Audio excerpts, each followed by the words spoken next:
امید ہے ہم صحت یابی کے لیے دعا بھی گو ہیں نواز شریف کی صحت یابی کے لیے، جس طرح سے اللہ پاک انہیں صحت و تندرستی عطا کرے اور واپس وطن واپس آئیں. لیکن ہم دیکھتے ہیں کہ مریم نواز صاحبہ بھی باہر جانے کا کہہ رہی ہیں، شہباز شریف بھی موجود ہیں، جبکہ ایک اہم میٹنگ ہوئی. میٹنگ کے حوالے سے بھی آپ سے جانوں گی.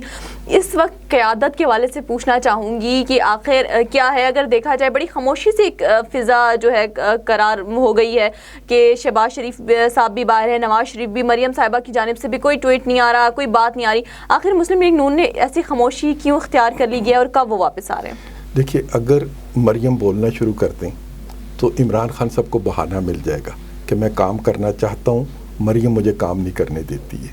ٹھیک ہے. شہباز صاحب اگر بولیں گے یا نواز صاحب اگر بولیں گے تو وہ کہے گا کہ دیکھیں میں تو بہت کچھ اس ملک کو سونے چاندی کا ملک بنا دینا تھا، میں نے دودھ اور شہد کی نہریں جو اس ملک میں بہنی تھیں، لیکن شہباز شریف میرے راستے میں رکاوٹ بن گیا، نواز شریف میرے راستے میں رکاوٹ بن گئے.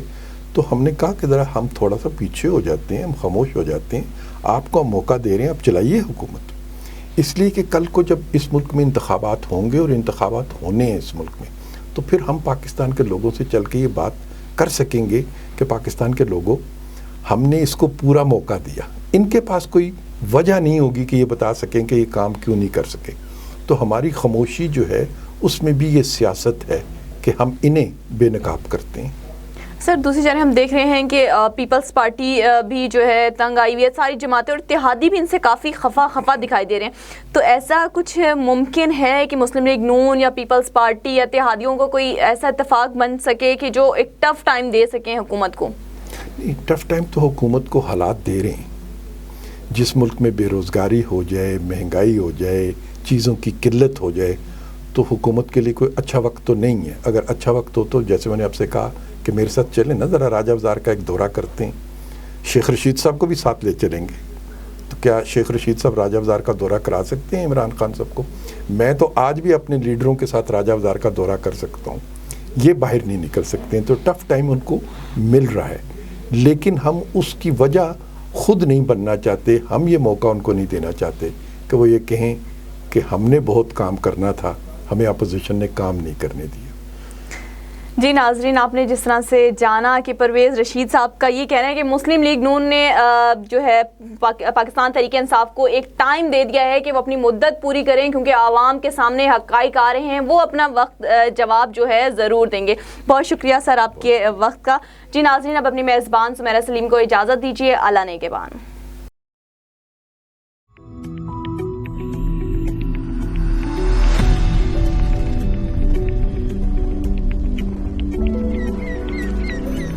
پاکستان بے پناہ قدرتی وسائل سے مالا مال ہونے کے ساتھ ساتھ انسانی وسائل میں بھی نمایاں ہے.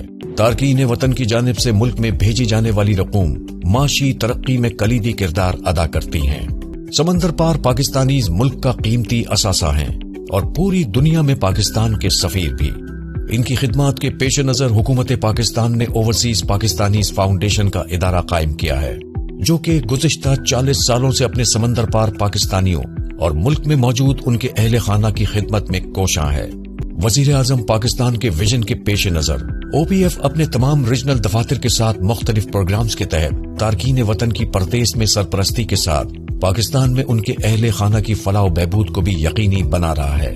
او پی ایف کی تمام خدمات اور سہولیات سے استفادہ کرنے کے لیے اوورسیز پاکستانیز کو رجسٹریشن کے عمل کے تحت ممبرشپ کارڈ جاری کیا جاتا ہے. زر مبادلہ کی قانونی ترسیل کو یقینی بنانے اور اس سلسلے میں مزید آسانیاں دینے کے لیے وزارت خزانہ کی ہدایت پر فورن ایکسچینج ریمیٹنس کارڈ کا اجرا بھی عمل میں لایا گیا ہے. بیرون ملک وفات پا جانے والے تارکین وطن کے جسد خاکی کے ملک میں پہنچنے کے بعد خصوصی فری ایمبولینس سروس کے ذریعے ان کے آبائی علاقوں تک پہنچایا جاتا ہے. اسکالرشپ اسکیم کے تحت اوورسیز پاکستانیز کے ہونہار بچوں کو وظائف بھی دیے جاتے ہیں. حال ہی میں او پی ایف کے 3 اداروں میں چائنیز زبان کی کلاسز کا اجرا بھی عمل میں آیا ہے. او پی ایف کو ای لرننگ پروگرام کامیابی سے چلانے والا پاکستان کا پہلا سرکاری ادارہ ہونے کا اعزاز بھی حاصل ہے. او پی ایف. مزید تفصیلات کے لیے ہماری ہیلپ لائن یا ویب سائٹ وزٹ کریں.